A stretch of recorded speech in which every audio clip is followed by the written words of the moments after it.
अमेरिकी सदर Donald Trump ने दावा किया है कि ईरान डील के लिए भीख मांग रहा है। मुज़ाकरात जारी हैं, कोई नतीजा ज़रूर निकलेगा। मायामी में तकरीब से खिताब में कहा कि ईरान के पास एटम बम होता तो वो इसराइल के खिलाफ इस्तेमाल कर सकता था। ईरान अब कभी बहरी जंगी जहाज नहीं बना सकेगा। ईरानी रजीम के खतरे को ख़त्म कर रहे हैं। ईरान 47 साल से मशरिक़ वस्ता में सबको हिरासा कर रहा था, अब मशरिक़ वस्ता में किसी को हिरासा नहीं कर सकेगा। सऊदी अरब, कतर और UAE, बहरीन और कुवैत ने मदद की और लड़े।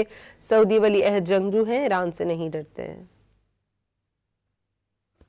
Iran's currently, as we speak, I just looked, we had another big day. We hit them. They don't know what's happening. Remember this, they lied about 3 days ago. I said, yeah, we're negotiating with Israel. We are not negotiating. They're being hit so hard, anybody would be negotiating. They are negotiating. They're begging to make a deal. They're begging to make a deal. Turned out I was right. They were negotiating, which they admitted 2 days later.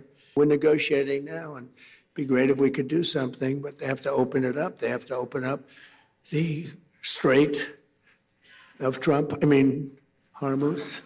But I think a tremendous mistake was when NATO just wasn't there. They just weren't there. It's going to make a lot of money for the United States because we spend hundreds of billions of dollars a year on NATO, hundreds of protecting them. And we would have always been there for them, but now based on their actions, I guess we don't have to be. अमेरिकी सदर Donald Trump ने दावा किया है कि Iran deal के लिए भीख मांग रहा है। मुज़ाकरात जारी हैं, कोई नतीजा ज़रूर निकलेगा। मायामी में तकरीब से खिताब में कहा कि ईरान के पास एटम बम होता तो वो इसराइल के खिलाफ इस्तेमाल कर सकता था। ईरान अब कभी बहरी जंगी जहाज नहीं बना सकेगा। ईरानी रजीम के खतरे को ख़त्म कर रहे हैं। ईरान 47 साल से मशरिक़ वस्ता में सबको हिरासा कर रहा था, अब मशरिक़ वस्ता में किसी को हिरासा नहीं कर सकेगा। सऊदी अरब, कतर और UAE, बहरीन और कुवैत ने मदद की और लड़े। सऊदी वली अहद जंगजू हैं, ईरान से नहीं डरते हैं।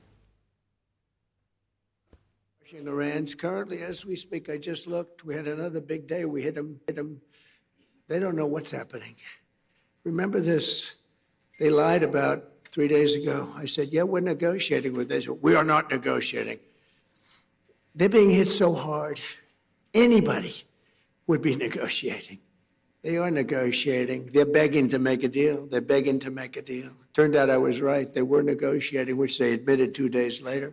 We're negotiating now, and it'd be great if we could do something, but they have to open it up. They have to open up the Strait of Hormuz.